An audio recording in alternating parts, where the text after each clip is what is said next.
தமிழகத்தின் பல்வேறு பகுதிகளில் உள்ள நாம் தமிழர் கட்சியினரின் வீடுகள், அலுவலகங்களில் என்ஐஏ அதிகாரிகள் சோதனையில் ஈடுபட்டனர். தமிழகத்தின் பல்வேறு பகுதிகளில் உள்ள நாம் தமிழர் கட்சி நிர்வாகிகளின் வீடுகள் மற்றும் அலுவலகங்களில் தேசிய புலனாய்வு முகமை அதிகாரிகள் சோதனை செய்தனர். திருச்சியில் உள்ள சாட்டை துரைமுருகன் வீட்டிலும் அதிகாரிகள் சோதனை செய்தனர். அப்போது அவர் வீட்டிலிருந்து 2 புத்தகங்கள் பறிமுதல் செய்யப்பட்டுள்ளது.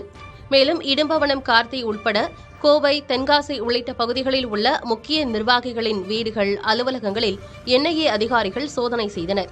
அவர்களது வீடுகளிலிருந்து புத்தகங்கள், செல்போன்கள் உள்ளிட்டவை பறிமுதல் செய்யப்பட்டதாக கூறப்படுகிறது.